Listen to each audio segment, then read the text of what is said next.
আজকের ভিডিওটা একটা সতর্কতামূলক ভিডিও সবার জন্য। আমি আইএলটিএস এর ক্ষেত্রে যে ভুলটা করেছিলাম, আজকে ভিডিও শোনার পর আশা করি আপনারা সেই ভুলটা করবেন না। তো কথা না বাড়িয়ে আমি ঘটনাটা বলছি। আমি আইএলটিএস এর পরীক্ষা দিই ডিসেম্বর মাসের 8 তারিখে, হয়তো অনেকেই জানেন। তারপর আমার স্কোর আসে 6.5, যেটা আমার জন্য মানে যত লাগবে তত ছিল। কিন্তু সমস্যাটা হয় তখনই যখন আমি একটা ইউনিভার্সিটিতে অ্যাপ্লাই করতে যাই। অ্যাপ্লাই আগ পর্যন্ত আমি জানতামই না যে আমার সমস্যাটা কোথায়। তো আমি একটা ইউনিভার্সিটিতে অ্যাপ্লাই করি এবং সেখান থেকে বলা হয় যে আমার নাকি আইএলটিএস এর সাথে আমার বাকি নাম মিলছে না। তারপর আমি চেক করে দেখতে পারলাম যে আমার আইএলটিএস এর ক্ষেত্রে বানানে ভুল আসছে, আইএলটিএস এর সার্টিফিকেটটাই আর কি।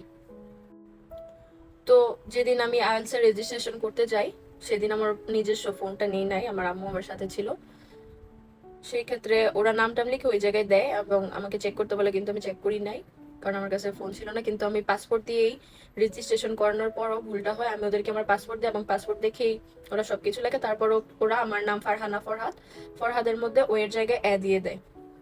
শুধু যে ওরা ভুল করে সেটা না, আমি আইটিপি থেকে আইএলটিএস এক্সামটা দিই যেদিন আমার পরীক্ষা ছিল। তারা বারবার আমার ফেস, আমার সাইন আর পাসপোর্টের সাথে সবই চেক করে, কিন্তু নামের জায়গায় যে ও এর জায়গায় এসে পড়েছে সেটা ওরাও খেয়াল করে না। সবার সম্মিলিত ভুলের কারণে আমি কোনো ইউনিভার্সিটিতে অ্যাপ্লাই করতে পারিনি। এরপর আমার নামটা ঠিক করানোর জন্য কি করতে হবে আমি কিছুই জানতাম না। এটা কি আদেও ঠিক হয় নাকি সেটাও জানতাম না। আবার আগে থেকে আমি জানতাম যে যদি আইএলটিএস এ কোনো আমরা ভুল টুল ইনফরমেশন দিই তাহলে নাকি আমাদের ব্যান করে দেয়, সেটার একটা ভয় ছিল। সব মিলিয়ে আমি ওদেরকে ইমেল করি, আর ইমেলের পর রেসপন্স পাই না। তারপর যেভাবেই হোক আমি যেখানে পরীক্ষা দিই সেখানে যোগাযোগ করি। যোগাযোগ করার পর ওরা বলে যে ওদের সাথে ফোনে বা ইমেলে কথা বলতে হবে, আর কোনো ওয়ে নেই, ওরা কিছু ঠিক করতে পারবে না। তারপর আবার আমি ওদেরকে ফোন দিই আইডিপিতে।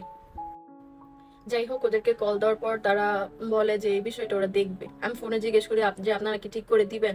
তাও ওরা স্টেট কোনো উত্তর দেয় নাই যে হ্যাঁ দিব বা দিব না, এরকম কিছু বলে নাই। এরপর ওরা ইমেল কিছুক্ষণ পর দেখার পর ওরা আমাকে একটা ফর্ম দেয় যে আমার কোথায় কি ভুল এটা ঠিক করে দিতে। পরে ফর্মটা আমি পূরণ করি। এরপর প্রায় 1 মাসের মতো লাগে ফুল আমার এটা ঠিক হতে। তো এই ভিডিওটার মাধ্যমে আপনাদেরকে আমি একটা কথাই বলতে চাই, নামটা রেজিস্ট্রেশনের সময় ঠিক মতো দেখবেন। যদি না হয়, নাম না মিলে আর ওরা যদি ঠিকও না করে দেয়, ভ্যালিড রিজন না থাকে, তাহলে কিন্তু ওরা ঠিক করে দিবে না। আর এটা আপনি পরে কোনো কাজেই লাগাতে পারবেন না।